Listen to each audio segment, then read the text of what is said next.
Hello, everyone, and welcome to episode 40. This is going to be part 2 of our last episode. So if you have not seen our first episode, please pause and watch that before we continue here. Yes, go listen. Before you continue. But welcome to I Don't Know with your two favorite hosts, Sana and Jackie. Yes. Yes, and we are joined here again with the one and only Nadeem. Yay, welcome. Say hi to everyone. Hi, everyone. I'm back.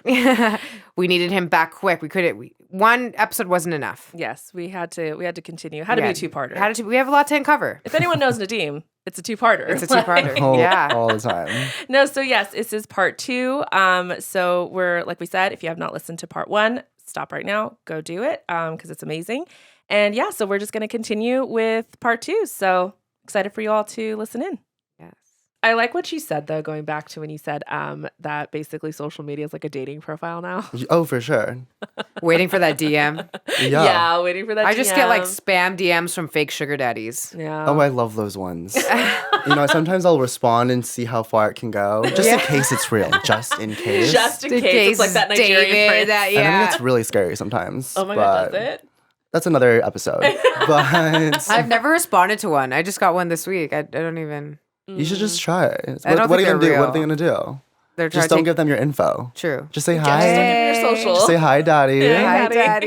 You know what I usually do is like, how do I know you're real? Like, that's how I always do that one. What do they say? They're like, trust me, I'm real. What the hell?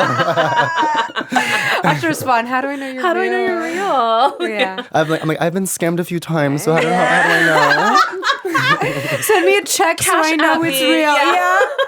No, and one time, I think one of them was real because like I had like one of these gays follow them back, and I was like, I was like, are you just gross and following them back, or are they real? Are you real? Yeah. Oh my gosh. I didn't investigate further though. You probably missed out on a great opportunity. We Yeah. could literally be in a yacht in the south of France celebrating our summer.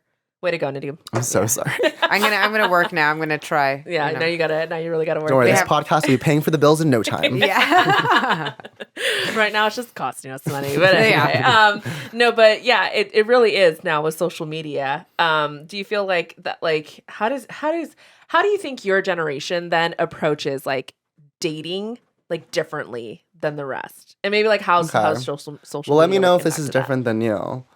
But I feel like, so I'll use a dating app still, right? But the Okay. dating apps are not the end all be all. I'm like, okay, like I go on the dating apps, then I need to know what your social medias are. So I need to know what you post. Because if your posts aren't aesthetic, it's not going to be a vibe for me. We need it. Okay, it's so funny because I love a man that has an unaesthetic Instagram. See, Yeah. but then I get into the nitty-gritty. I'm like, is it because I'm gay? Or is it because you're straight? I don't know. I don't know. Because Yeah. for me, I don't like a guy that's consuming social media Yeah. I feel that. because don't you have a job to be doing? Like, why? But then, like, But to me, it makes me feel like, and it could be a straight gay thing, right? Because to me, looking at a straight man, I'm like, it's so unmanly to see you caring so much about likes. well, like, okay, here we go. Yeah. I mean, I have different flavors, right? So Okay. it's like, if you're super, like, mask, I'm like, okay, I get it. Like, you're hot and Yeah. don't really post. Like, that's Yeah, fine. Right, that's your vibe. But then if you're not that, I'm like, okay, well, you better know how to use this. Like, come on. No, but and I would get that range, right? Yeah. I totally see. Yeah. I like a masculine guy, and I see one that's like so consumed with likes. I'm like, are we Yeah. insecure? Yeah. You're right. Yeah. Are we? What's Because I'm the going same. on? I love seeing a man.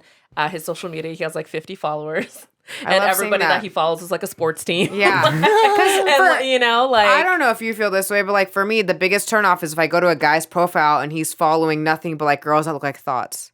Oh, yeah. I've had friends the that found thirst out bucket. yeah. I That's just- so weird. I Yeah. think that's, like, weird. I'm like, keep that, like, to porn. Yeah. Like, don't bring it to Instagram. like don't like Or they're just everybody they follow are females, and I just to me it's like no, Yes. you seem like a red flag. yeah. that's a huge red Or if, flag. like, so the gay community is kind of small. So, like, if I see a guy and we have, like, 86 mutuals, not even, like, this has happened. I'm like, why do we have 86 mutuals? Yeah. And, like, they're mutuals that we've both talked to already as well. And I'm just like, so this you're is... like, I'm like, we have to don't have no way too cross. mutuals. Yeah. Yeah, like no. Well, I'm sure absolutely not. moving away has made that easier. It's really interesting because... No. No. Well, because, like, think about it, LA, and I like to claim myself in the LA scene. Yeah. Say, this is where I did everything growing up. Since I Yeah. was 18, I was driving out here every weekend, living my best life. So LA and New York are kind of like the biggest cities for the gays in our nation. And because there's only two that are so big, they have to cross. They cross, Yeah. they cross over. What about San Francisco?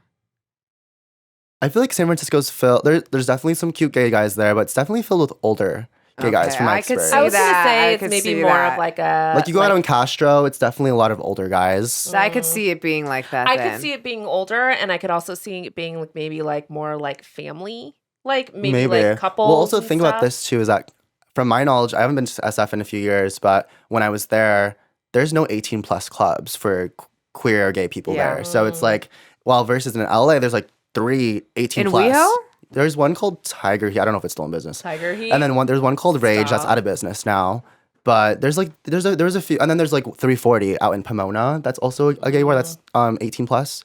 So it's like LA has that, but SF I don't think does. Right. Okay. Yeah. So it made it more of a challenge. It's incredibly expensive. Not that LA's any cheaper, but I feel like I don't know. Sometimes you can make LA work for you or live in the surrounding areas. Whereas like in the Bay, everything's so fucking expensive. Right. And the surrounding areas only get more expensive. Yeah. So no, it's crazy. Oh wait, really quickly, I just want to say this too, is that one thing again that I love about social media for my generation is that being gay, like you don't really like get catcalled on the street or like get walked up to at the coffee shop, because not everyone is like, you know, facially appearing to be gay. Right. But also like the society you're in might not like allow you to do that. So I think having the apps, having dating apps and Instagram and all that has really allowed me to feel that I have a whole playing field to play in. Yeah. Yeah. You know? Exposed So more. Do you feel like your generation wants to get married, or they're a little more like millennial in that sense? I think it's really split in half. I think so. I met a lot of guys who have that white picket fence dream, and then also a lot of guys that simply just want to be rich and not have to have offspring to provide for. Yeah. And there's also just a lot of guys that just want to hoe around and not commit to anybody at all. Right. But there's also, in New York, I feel like it's kind of different here in LA, but in New York, I feel like being in an open relationship as well is a little bit more common. Oh. And I've gotten too many DMs from guys that like are into me and that want to see me. And I'm like, oh my God, like they want to like see me, take me on a date. And then I find out that they're actually in an open relationship into their throuple, or they won't even do that. Yeah. And one time there was this guy that I was like so into, that I was super excited to meet when I went to New York, and never post their partner. And all of a sudden we were gonna hang out. I ended up canceling for some reason. The next day they got engaged, and I was like, what the actual hell? Oh my God. He was like gonna meet you to see if you should go through this engagement. And he's like, well, I didn't meet him, so I'm gonna invite or maybe just open and like, this is just what I can do. I can have a boyfriend and a fiance. Right. Like, you know. I was like, that's kind of wild. Oh my gosh. And like that wasn't ever communicated to me. I had to find out through social media. That's wild. Yeah. What are like other ways that like you feel like social media like just kind of like sucks with the dating, like how it impacts like the dating or whatever?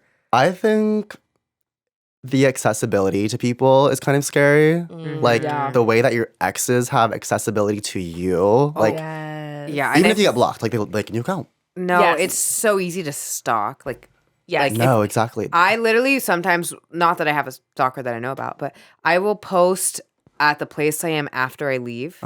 Because if I post at the restaurant, like somebody knows exactly where I am right now. That's a good point.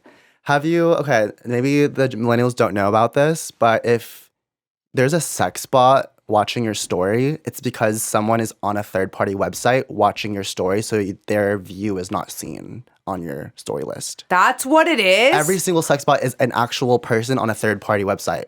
Because I get a lot of those. Me too. I only get like 2. Oh my God. But like, and I know who they are.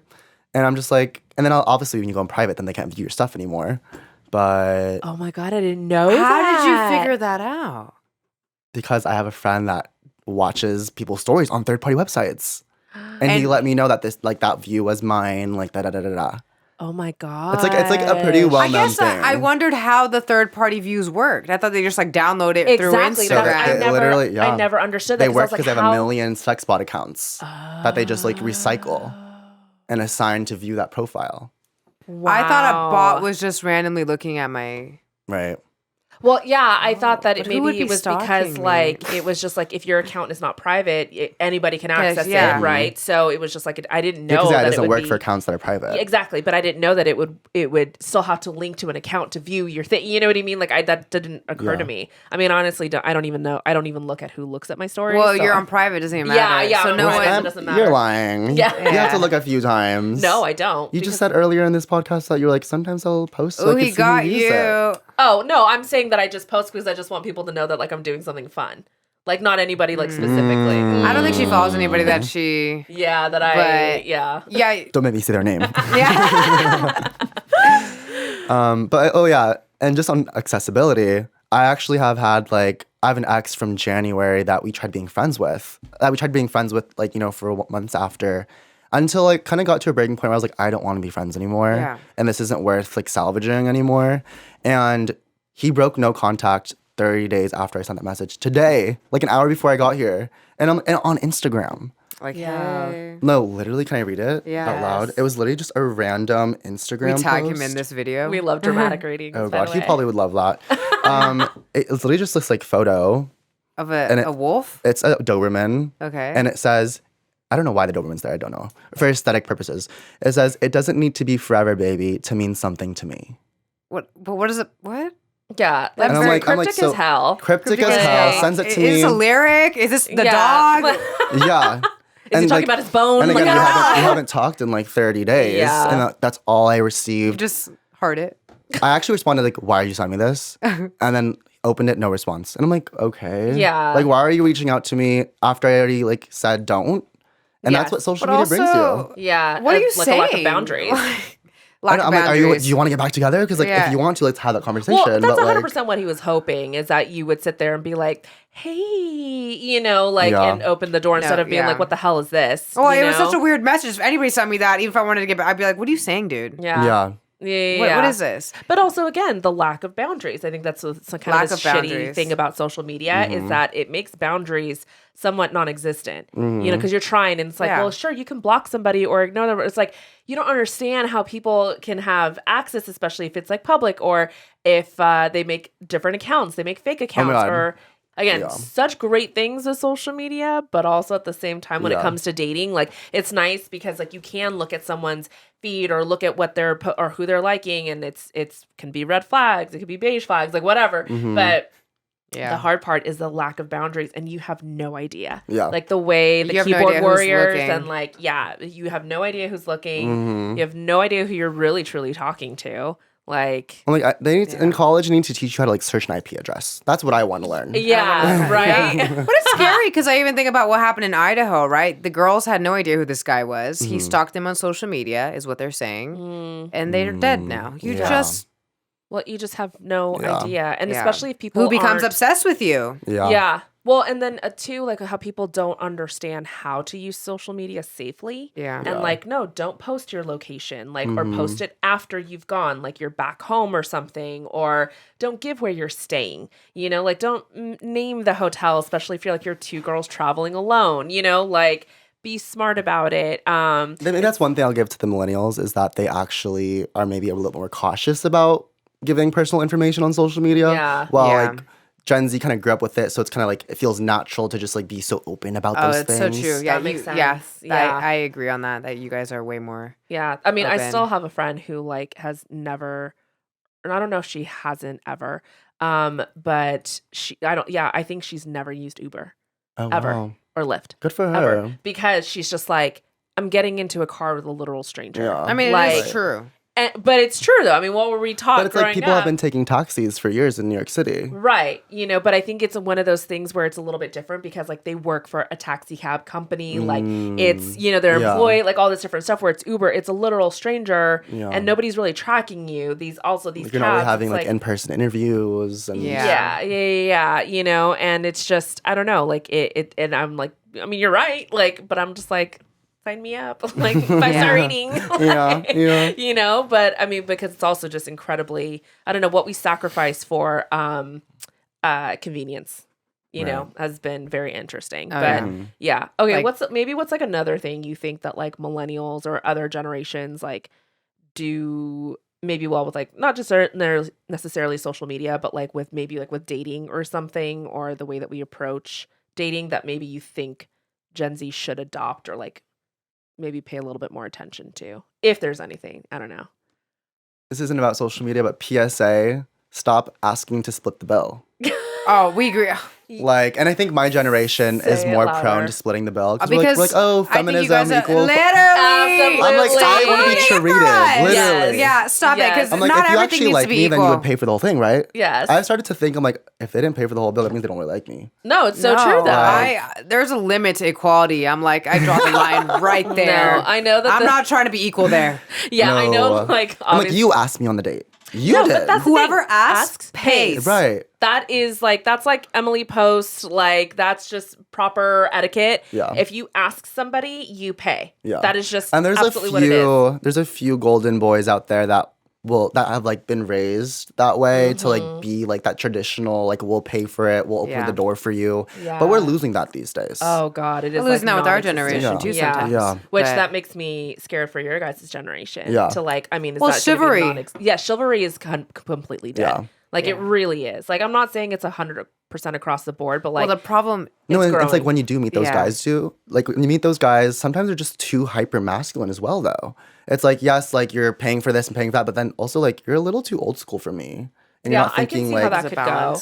Yeah, well, especially again with your generation, because like I think like with ours, like millennial, and maybe this is like a gay straight thing, but like we align more with like sure, like. You want me to be like the trophy wife? Like, sure. You want me to have the kids and like not work? Like, great, you know? Yeah. But I could see with that's why I date millennials a lot of the time.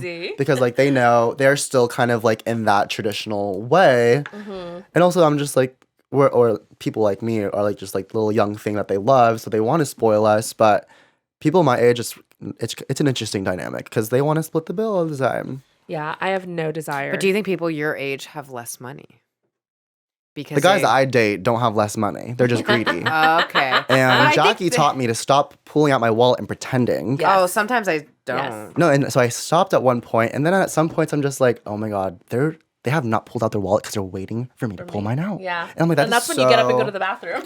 No, and one time they literally fooled me. Like they asked me on the date, and then they went to the bathroom. And I was like, this is an absolute joke. Yeah. Like all of a sudden my bag was left in the Uber. Sorry. Yeah. Like, oh my God, I'm so sorry. I can't find it. No. And the problem is, and then they wonder why I ghosted them. Yeah. No. And a lot of guys are using the like, even if they're not with a person that is about equality, they're using it as an excuse. Well, all the women and men want this. And it's like. See, this is the thing is I feel like they definitely kind of get into like the super, like, that's when you get into like the, honestly, it's not even toxic message. It's just like you're an asshole. Yeah. You know? Like we want equal pay, not to equally pay. Yeah. That should be on a shirt. I want equal pay, not to equally pay. That needs to be branded somewhere. That's the merch for the that's the merch for the pod. The sticker that comes out. Yeah. No, but no. Getting back to that though, like I feel like they use it when it favors them, right? Like they'll use the feminist. That's the feminist argument. They'll use it when it benefits them, and then when it doesn't, it's like okay, yeah, you guys want to be equal and, you guys wanted the vote. So, this is what comes with it and you have to pay for the bill. But yet this whole bullshit of like, well, what's her body count? She has to be like near virgin status. It's like, I'm sorry. Like, so the feminist, whatever. Like, pick and choose your battles here. Yeah. Like pick a side, like, type of thing. Totally. Not to mention how that is a double standard within like the male, like always it's just amongst them. Going on a date, absolutely not right now. Yeah. That sounds awful. But no, I agree. That's one of it's a trauma that we all share across this generation. It's a trauma. I'm glad you said that. Yeah. No, I was like telling my dad about this stuff, and like I was telling him about your experiences about how like even just being asked out and like men not making a plan. And I hate that. Don't ask me out and ask me. So I posted on TikTok and I said, if you don't ask me, if you ask me out and ask me what you want to do, I'm not going on the date. Literally. I had 400 comments from men telling me I'm going to be single forever. Yes. All those single men commenting. Yeah. Literally that's going to have 30 cats. Who does she think she is? Yeah. She grew up with daddy calling her a princess. As because they don't, but also like because you don't want to put an effort. Ew. Yeah. Okay, let's talk about how millennials, and this is a millennial thing, they love to comment hate. Yeah. Is that more millennial than Gen Z? I definitely agree. Like, I feel like there's no offense, but there's a lot of weirdo millennials that will just like, if you go on the Kardashian comments, for example, like you'll just see a bunch of like hate comments from like older people, and I'm just It's like, all me. I'm just kidding. all your sex bot all my accounts. sex bots, But I'm just like, y'all are not afraid to just like spew hate, live in hate, while Gen Z wants to be fake positive so bad that they won't do that. Oh, I get the fake positive. The fake positive makes sure. sense. Like the fake mental health stuff, even though we want to prioritize it, but it's a lot of it's fake. But like with millennials, I'm like, y'all are like commenting like fat, ugly, da da da, and I'm like, Gen Z is more like true fake and then positive. Gen Z is commenting under those ones saying like, why would you say that, like being warriors? Yeah. So it's an interesting thing. That you made it. The fake positive is so fake true. positive. You being Gen Z. Oh, actually, tell us what's your background. What are you? I am Filipino and Lebanese. You were asking about race, right? Yeah, Yes. that's Okay. right. Filipino and Ethnicity. Yeah. Lebanese. What are you? I'm human. I'm like, I'm a person. Yeah. Human. Human. Okay. So I guess being from Gen Z, do you feel like it was easier to come out because it's more open now than I would say like I can't remember in high school being that many gay kids. Right. I mean, to start off, I will say, let's not ignore the fact that there's literal anti-trans bills being written right now to eradicate and ignore people's actual existences in other states. We're really lucky to be in California. I really will say that. But will I say it's easy for me to come out because I'm Gen Z? I would say no. Okay. I grew up in a Muslim household, and as people know, it's a conservative religion. Yeah. You know, I wouldn't say all Muslims are, but you know, my father is and was a conservative being and wasn't really understanding what being gay was, or they thought it was a disease, they thought it was a phase, and also, I don't know. Yeah. Growing up feminine as well, like I had a younger sister that I was best friends with, and I loved playing with what she had because I wasn't allowed to. And loved playing with the Barbies and the Brads, and I remember just like so distinctly like hiding in the closet at like a family party and playing with those dolls and then being found. And crazy in the closet, right? Yeah. But like, and then being found and me literally like chucking them to like make sure. How did those get in there? Yeah. I thought it was a G.I. Joe. It's dark in here. And I remember literally crying and being like, they forced me to play with these and like just trying to not be punished. Yeah. And with that, I don't know. I came out to my mom before I came out to my siblings. And the way I came out to her was she was actually flying to Paris for the first time. And I wrote her a letter, my senior year of high school. Okay. I wrote her a letter saying everything was like 4 pages long. I said, I handed it to my mom before she got on her flight. I was like, open this when you're in Paris. And 4 days passed while she's in Paris and I don't hear back from her. Oh, gosh. And I'm like, okay, she literally hates me. This is probably the first time I seriously thought about suicide, but also the first time that I was like, after like those negative thoughts, I moved on to, I don't know if this is positive, but like, I was like, you know what? If they don't accept me, I have people that do, and I will run away to that. Yeah. And I had to take that like mental leap because I wasn't sure yet. I didn't hear from her. 4 days later, she calls my brother and is like, oh, like, is Nadeem there? And I'm like, hi, Mom, what's going on? And she's like, hi, like, just like normal conversation. And I finally build up the courage to be like, did you read the letter? Yeah. And she goes, oh my God, I forgot. That was relieving. Yeah. So for 4 days, I was like, you're like literally, on edge, like literally contemplating. Thoughts, Yeah. Like, what's my escape plan? Yeah, and she's exactly. like over here, like 18 by the years Eiffel old. Tower, eating a baguette. And she's like, oh yeah. Exactly. Oh, no big deal. Exactly. Yeah. And then she finally read it. And because it's international, she was using Viber or like WhatsApp or something. And just sent me a long essay of like accepting me and like always knowing but was in denial. And like sending me an action plan of like when would be a good time to come out to the rest of my family. Oh, that's and very sweet and proactive. Yeah, it was a beautiful thing for me to experience. And I would honestly say I was really privileged and lucky to have that experience because not everyone my age or in my generation gets that experience. Yeah. There's still people in my generation that are running away or that are being sent to conversion camps and things of that sort. I think you made a good point there because some of them do have parents that are not millennials and then that are like our parents' age. Yeah. So it's, in that generation, it is still hard. Yeah. Like I was kind of lucky when my dad moved away to Florida for a business. And I had, ever since, he's still there, by the way. So I've had like 6 years without him, like kind of like hawkeyeing me. And it's been so nice to just like be with my family that actually accepts me and like make friends that finally accept me. And even all my cousins accept me. It's such a great nice. experience. Yeah. Being like the gay cousin of the family. But yeah, I don't know. I totally went on a tangent. I'm so sorry. No, that was good. It's helpful. So, I mean, so that's really good that you had a good experience. Do you feel like being in high school because, again, people are more accepting of your generation, was it an easier experience? High school was actually the hardest time I've ever Really? experienced because, so I went to high school in Corona, California. Okay. It's a predominantly white area. There were predominantly like Trump supporters, and knowing Trump supporters, they weren't really accepting of gay people. So I received the most hate on social media in high school. Wow, Getting called an F slur, a queer when queer was still a slur at the time. And it wasn't as bad as maybe other in the closet people had faced, but and I don't want to say this like with full confidence, but I've been told this a lot, is that like I was one of the first openly gay people at my high school, and I've had like a lot of people come up to me and tell me that I helped them with their journey coming out in our high school, because it's not easy coming out, first of all. No. But where am I going with this? I'm pretty shocked by that, but I guess because you're on the cusp. I imagine if you were in high school right now. Well, it was always like the football players there was few that were secretly gay that were bullying me, that would then end up Snapchatting me secret because things. they feel uncomfortable, and that's always like that. And then the baseball players that were bullying me. But then also why I say that I didn't have it as hard as other people was that I was like a quote unquote star athlete in high school. I was in track, and bringing titles and medals to our school was so more important to like stop. But it was more important to like the straight people than my actual existence. Yeah.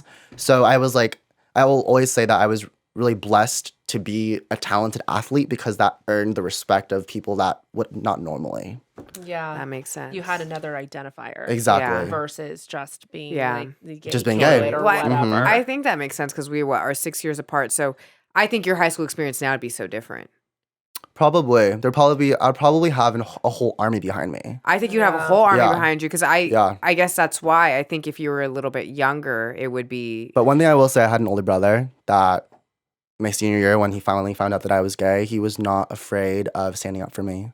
Aww. And he had known the older brothers of the guys that were bullying me, and fully was like, confronting them, advocating for my existence, and I'm really lucky to have that as my brother. We love a protective brother. Yeah, definitely. No, but that's just one of those things where I feel like even with, your journey and stuff, like, even if at some point they necessarily like approve, there's a difference between approval and acceptance. Mm-hmm. And it's like tolerance versus acceptance. Exactly. And it's just like, if you can just at least accept me and still love me. And I think that's like something that breaks my heart, is when because it doesn't matter like whether it's like coming out as like gay or trans versus like I have a drug addiction or something. Like, and I'm not saying like they're the same, but I'm saying from parents' point of view, like, you don't kick your kid out, and I know that happens, or you have someone who's like, you're dead to me, and it's just like, that's terrible. Like, even if you don't approve of their lifestyle, even if you don't approve of this,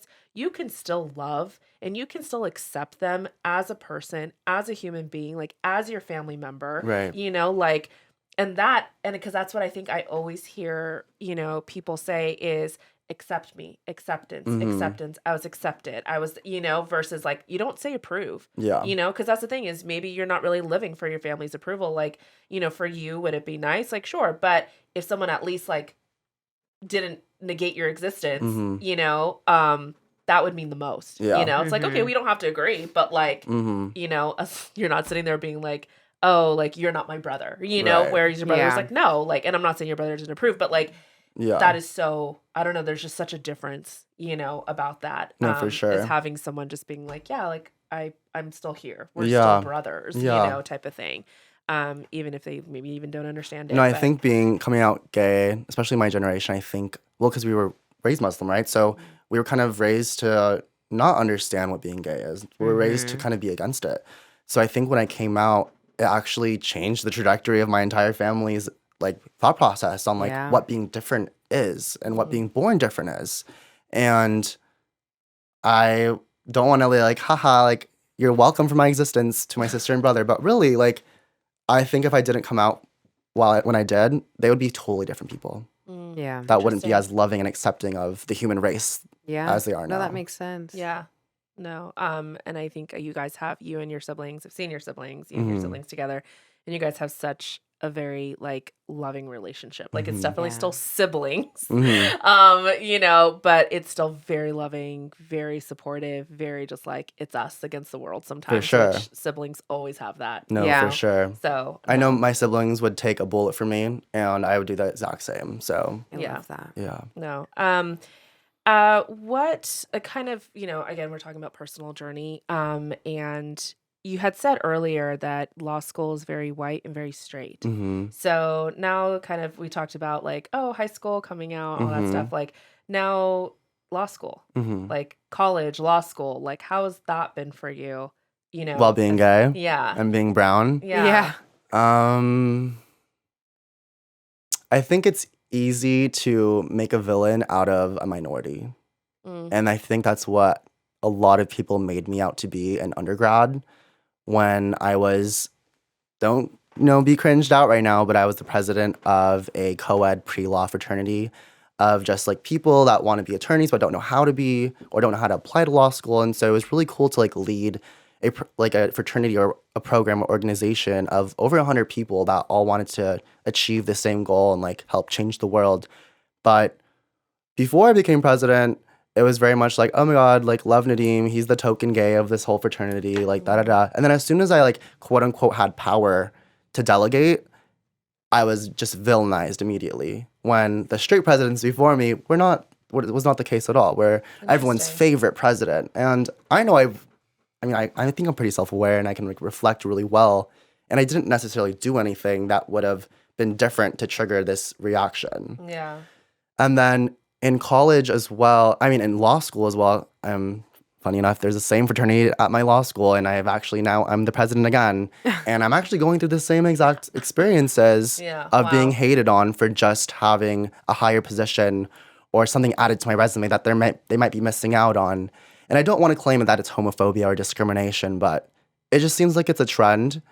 And I think us minorities can kind of understand that no matter how successful you become, you'll always be, one, discredited, and two, just not, I don't know, they'll always just think that you didn't deserve to get it and that you somehow scammed something or rigged the election or something. I don't know. Well, it's always kind of just like, oh, well, like how you said earlier, like, well, you're the token, right? So it's like, oh, they didn't get hired and, because of, their hard work or their laurels or whatever. It's like because they're, oh, you're the token brown person, you're the token woman in here, you're the token gay, you're the token black, like whatever, when it's just like, that's also like inherently like racist. Like, that's the thing, you shouldn't be looking at my skin color just like, I don't want to be hired for my skin color. I don't want to be hired what's between my legs.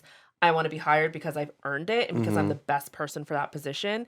That's how you should be viewing this. For sure. You should then be trying to get to know me and see, was I the best person? And not saying that like, oh, if you debunk that, then of course that was because I was hired because I was a woman or a gay or whatever. But it's just like, then get to know me. Yeah. Then, then like knowing the world that we're in, I'm like, you know what, then I will take advantage of the fact that you probably are trying to tokenize me and apply. No, but honestly, like that's how the world is created, then let's go for it. The best thing you could do as a minority. Milk it. Like, I'm sorry, but it's true though. Like if a corporation is gonna do that, and if a corporation is gonna be like, we're gonna hire you because you're black, but like, well, you're an idiot, or I'm gonna hire you because you're a woman, it's like, that's stupid. I should be hired because I'm again the best person for the job. Right. But if that's what you're gonna do, which I think is actually a racist practice, but whatever. Yeah. And a prejudice practice, like then you know what? Then I'm going to take advantage of it. And I understand the premise, and it's to give minorities when we typically never had a chance to give us a chance. But also at the same time, it's like, okay, like I'm not less educated. I'm not like less intelligent, you know, than just like, let's hire the stupid minority, like, to fit never want to in. be put down to I don't ever want to be belittled to just like what my identity is. I would want to be like examined at my full potential and everything that I've excelled in and et cetera. Well, and that's the thing. It's like, yes, you like are gay, or like, yes, I'm, Hispanic, or I'm Christian, but like, or I'm, straight. It's like, who cares what our sexual preference is? How does that have to do with anything of me being able to do the manage job. people or you to be a lawyer? Like, how does that impact anything? Right. You know, yeah, you want to be looked at in totality for sure. I think in some ways, though, that identity matters, of course. I think that, like, representation, if, like, your job is it's valid or significant that there would be representation. So, for example, I know that I want to be a lawyer because there's not enough gay representation or queer representation. I imagine gay people who are in a situation that is about discrimination, for example, about being gay, like they're being denied housing because they're gay. I would really like my attorney to also be gay, so they actually understand what I'm going through. Yeah, that makes sense. Exactly, because or like a therapist, for example. I don't want a therapist that doesn't understand what the gay struggles are. Like if you don't know what the struggles are that I'm facing, because there are significant and unique struggles to gay people. Nobody would understand. Exactly. Yeah. So, and I would want a gay therapist for that reason, or a queer therapist for that reason. So there's it definitely it's an interesting. No, definitely. It applies to things and at the same time to not others. But yeah. No, I'm the same. Like I wanted a faith-based therapist, right? Because of my Christian faith, and I wanted that because I need someone to understand just how rooted that is and the struggles that I'm having. Right. And someone who doesn't understand that, like, then we can't truly have a real conversation because that's part of such my identity and who I am. I need that, you know? So I completely understand that. Cool. What kind of not final question, because we have a game coming up. We're going to ask you a few it's kind of like, can you identify these or do you know what these are from our generation? Okay. From a millennial generation. Wait, don't go in order because some are better than others. Okay, well, you start with the first one then. Okay, actually, what would star 69 be used for? Prank calling. Oh, he knows. Okay, but what was like the function? Like you press star 69 because you want to do like what? The prank call? No, but what do you mean? Because he knows why. Because you don't want them to know what the caller ID is? Yeah, he knows. So he knows why. How else could you prank call? He knows that. Oh, I'm so proud of you. Thank you.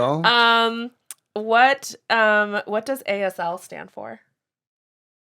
Look at his face. Is that like the hand language? No, that's ESL, right? No, that is American Sign Language. Oh, okay. But ASL in like the tech, like in a social media or like, and again in technology. ESL's so English I was second language. Right though. No, you're not. ASL is American Sign Language. No, like, but if you were in a chat room, it was missing context. You're fine. If you're in a chat room and someone said ASL, what does that mean? What are they? That they speak with their hands. It means age, sex, location.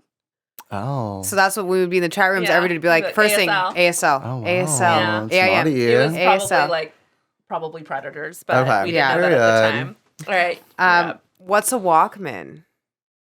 Those music playing with the headphones. Okay. I mean, he's not. Oh my. You watch like a movie, it'll like. Okay, fine. It'll you watch tell a movie. you. Fine. You watch like a vintage movie and like. Fine.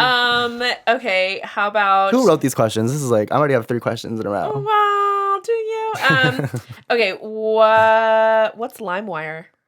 To burn music. How do you know that? I have an older brother. Oh, that's right. Who burns all my music for me. Has an old Hillary Duff was burned for me.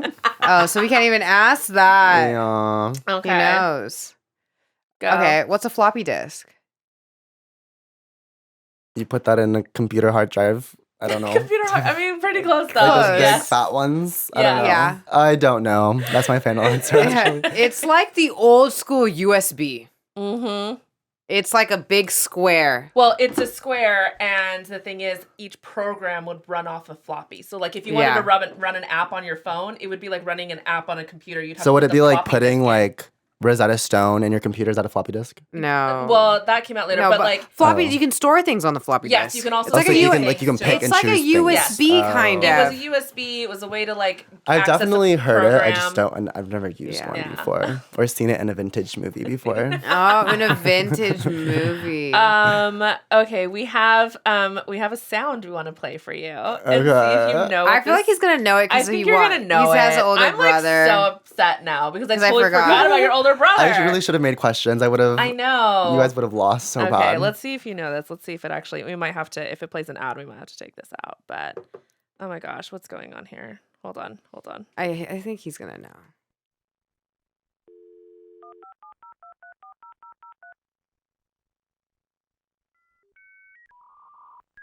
You know what this sound is?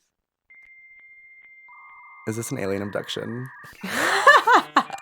Do you know what this is? Well, that's like when a phone's not working. No. Sorry, I'm not close to the mic. That's not what. No. Okay, wait. Give me one more chance. One more chance. What is So it's just the sound that I'm listening to that I should identify. You would. Anybody would know what this. Anybody of our generation, millennial, would know 100% what that is. Caesar, do you know what that sound is? Yeah. Caesar, how old are you? 30. 31. Oh, you just turned 31. You know what? I just give up. So it is a dial-up connection to the internet.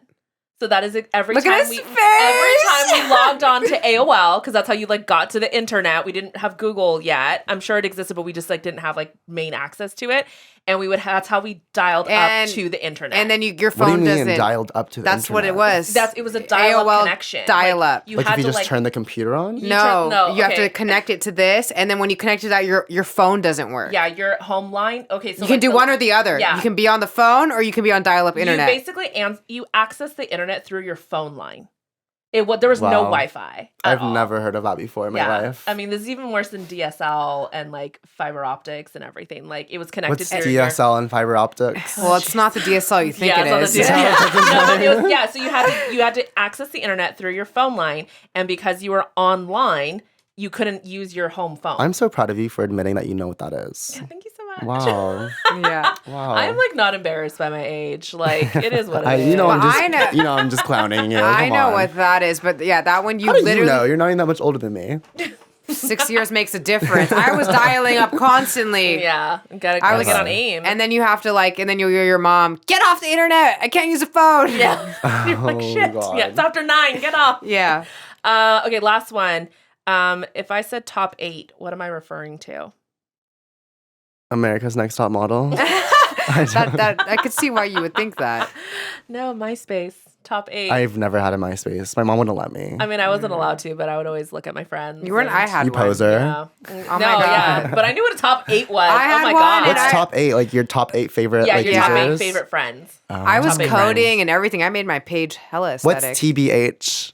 To To be honest. Remember Oh my like God. for a TBH? Do you guys remember that? Did you ever do that? Oh, Like yeah. for a TBH? To like my thing and I'll give you honest opinion about you. And you'd either like message them on Facebook or Yeah. is on Twitter. Like you just respond to it. No, I did not. Do you know what that. Ask FM is? Ask FM. That's actually a good one. All Gen Z knows what that is. Ask Ask FM. FM. Ask for me. Ask for more. I have no idea. Okay, so I really think, well, since you use social media more than Jackie, I think you should do an Ask FM. It's still being used today.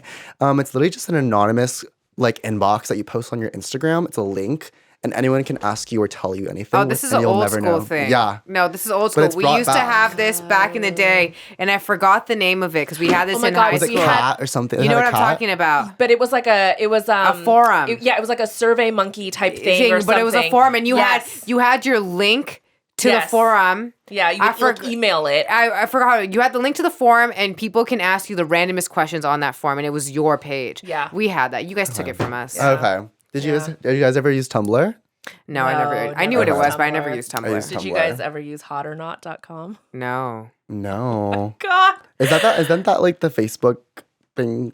It kind What of, the movie was based off the of? movie was. I'm sure it was. I don't know if it actually was Zuckerberg saying, but anyway, but it was like Hot or Not came out first, and then he What did like year? his own little thing.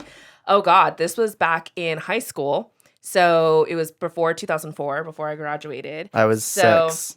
Jesus. You just post your picture and tell you if you're hot or not. So what would happen is this would be 100% not okay today. But yeah, it was that website called hotornot.com, and people would upload their photos, and you would rate them whether they're hot or not. Oh my gosh. And you could do men, you could do women, and yeah, we would all literally like in Social Network, the movie, we would all gather around each other's computer, and we'd be like, oh, let's go on hotornot.com, and we'd be like, oh my God, no, like, oh yeah, no, like, and we were like a high school, yeah, we would hotornot.com. That's what started Tinder, I guess. Right? Literally. That basically is that. Before you could swipe. Well, that's, I mean, I want to say like that's all because that was a lot. That was a lot. Yeah. I'm sweating in here, by the way. I know. We have no AC here. Sorry. Yeah, I know. We're so sorry. Everyone subscribe so they can afford AC. Please. Yeah, please. So we can get a fan in here. Yeah. We have an eye on one at Costco. So no, but we loved having you. Thank you for having me. Really good. That was really fun. It was so much fun. It was so good. We'll have to have you back on before. I would love to. That was just so much fun. It was my first time doing this, so if y'all hate me, I'll do better next time. Self-reflection. Yeah, you know. Self-awareness. Self-awareness. TBH, whatever that thing was. Yes. Like for a TBH. Like for TBH. Like for a TBH. Well, I hope everybody enjoyed this 2-part episode. Yes. It is a 2-parter because we had so much to go over. Yes. But he deserved 2 parts. Now everybody who didn't get 2 parts is gonna come at me. Yeah, they're gonna be like, "Excuse me." Well, they should be self-aware and know that I'm better. That's where it's self-awareness. That's what happens. You get a 2-parter when you're self-aware. We need self-awareness month as a new month. Yeah, we literally do. Oh my gosh. Everyone sign up for therapy. No, but yes, we hope you enjoyed this 2-part episode with Nadeem. Thank you for coming on again. Thank you. Just so fabulous. I just love him so much. But anyway, yes. And wherever you're listening, please subscribe and sign up for notifications and leave us a rating and some comments because it really does help out our podcast. But thanks for tuning in, everyone. We'll catch you next time. See you next time. Bye, y'all. Bye. See ya.